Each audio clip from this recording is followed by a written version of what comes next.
Hello, hello, hello. I'm back.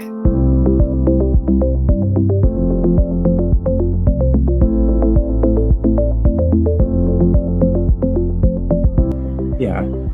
So, Cindy, and one of the things that you had up on one of the previous slides or the previous bars down here was how can mindfulness help? And I think I would like to just take a moment because I'm representing my business here, Mindful Medicine Rochester. Yeah. Please do follow me on Instagram. I post a lot there. But what is mindfulness? And I find when we're having a discussion like this, it's always helpful to get ourselves on the same page. What are we talking about? So what is mindfulness? And I like to go back to a definition that was put out by John Kabat-Zinn, kind of a famous leader in mindfulness. And it's really a simple definition. If you think of being mindful, it means paying attention in the present moment without judgment to our surroundings, to what we're feeling. So and it's purposeful. So we have a purpose when we're doing it. Our purpose is to bring ourselves back down to a state of being calm. Some might say when's the last, you probably remember a time when you called a friend or something and said, I need you to bring me back down to earth. Yes. Am I going crazy here, right? That's how we bring ourselves back. So it's paying attention on purpose in the present moment without judgment. What does the without judgment mean? It just basically means when those thoughts start swirling or we start going into this snowball panic, it means you start harming with your own negative thoughts. Yes. Right. It means let's be gentle with myself. These are thoughts. These aren't me, right? Yeah. So, do you have any examples maybe that we can do right now in this moment, a short mindfulness exercise that we could do along with the viewers to show how mindfulness, how you can purposefully bring yourself back down and reset? Yeah, absolutely. So, let's just take maybe a couple of minutes here. All right. I don't know, Cindy, is it possible for us to see how many people are with us right now? Yes, right now we have 54 people with us. Excellent. So that's 54 people that are going to leave this conversation feeling even lighter than they did when they came in. Yes. So mindfulness and meditation are similar, but not the same thing. Meditation could be following a candle for a few minutes, just looking at the flame, or it could be bringing our focus to our breath, or it could be going for a walk. It could be a walking meditation. There's many different ways to meditate, but a mindfulness meditation goes back to that, just paying attention and without judgment. So I'll just invite those that are with us here to find a comfortable space where you're sitting. I hope you're not standing on a subway, hugging a bar somewhere. I hope you're at home, cozied up. And if you're able to, feel free to close your eyes or even just look down, a few inches in front of you as I just lead us through this quick exercise. So I'll invite you as we rest here to just bring your awareness to the sounds that you hear in the room around you. And maybe you're directed to some cars driving by outside or a dog barking. But just bring your focus to those sounds.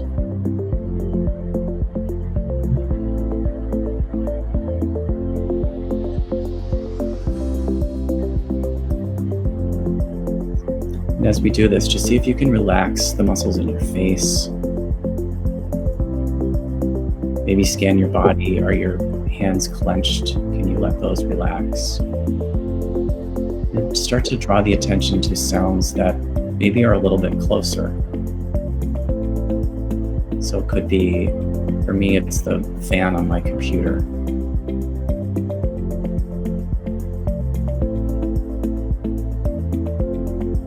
And you know that as you're going through this process, thoughts are going to come up in your head, like I have to go out and grab some groceries, or I have this errand to do, and you just allow those thoughts to come.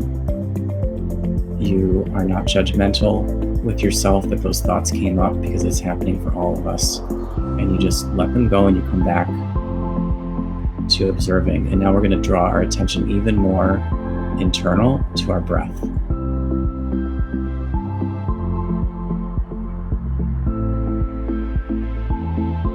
So you might be hearing those sounds outside or sounds in the room, but you're just focusing right now on where you feel the breath in your body.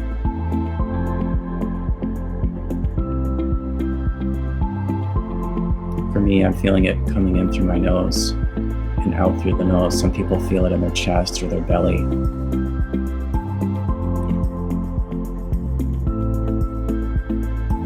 might hear those sounds again outside of you, but just bring yourself back to the breath. How about focusing on the temperature of your breath?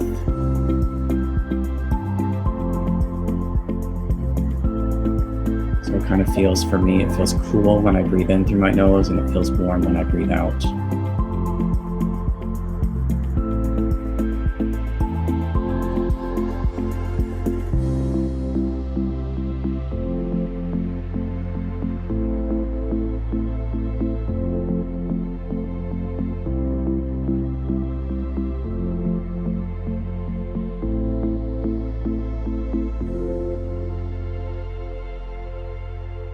And so this practice involves just bringing a bit more awareness to our bodies, trying to unite our body and our mind, bringing a little bit more peace to our bodies, slowing down a little bit,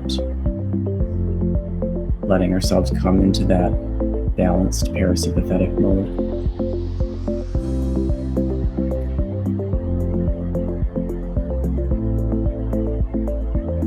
So we'll close by just taking a couple of deep breaths in together. So let's all just take a deep breath in through the nose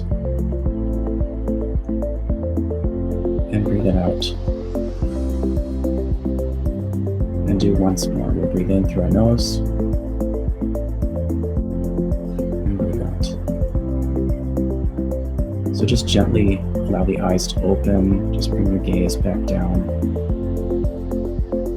And then we'll come back to peace. That was good, indeed. And I felt that. I hope other people listening were able to experience that, because that was a brief mindfulness exercise that worked.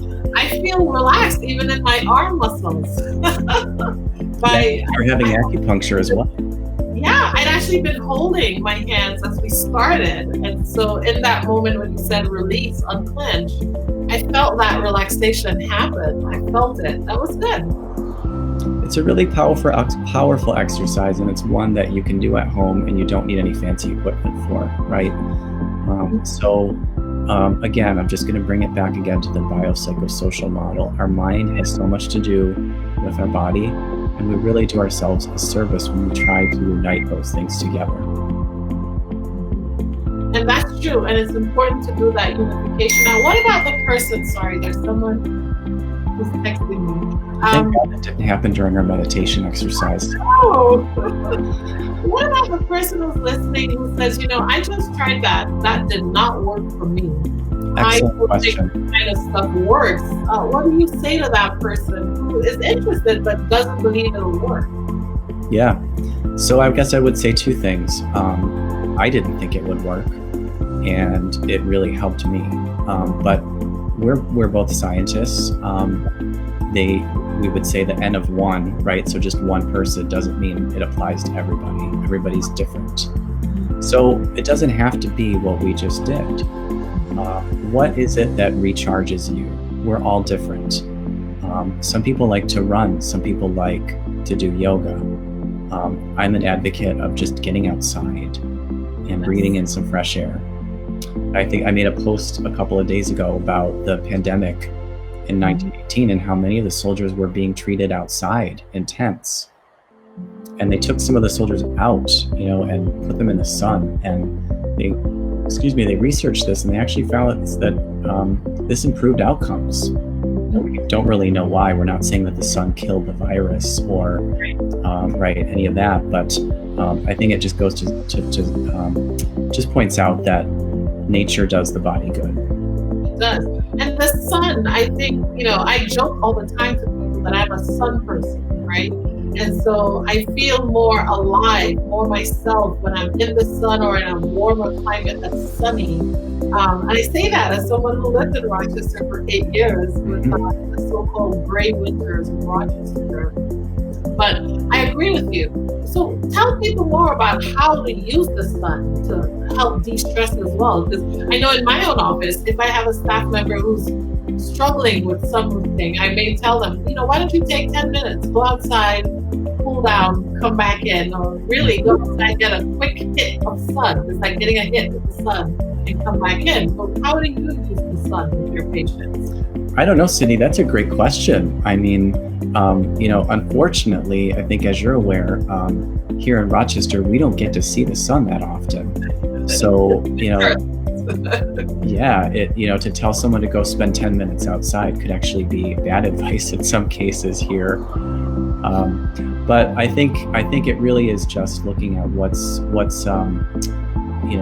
that individual that benefit from most in their personal life. So I know there are many apps out there that are offering their services for free for the next few months. So there's a yoga app, there's a high intensity interval training app. I can put all that stuff into the feed later, but they're free services. So you can be doing yoga at home. You can, if that works for you could be meditating at home. What about thinking about something that you've always wanted to do? Like, I've always wanted to be able to do a handstand, right? So I've been working on that. What about setting a task for yourself that you wanted to complete and drawing your focus and your attention to that instead of the next news update? So that's a mindful way of taking your attention away from the thing that's stressing you, which is the news. Exactly.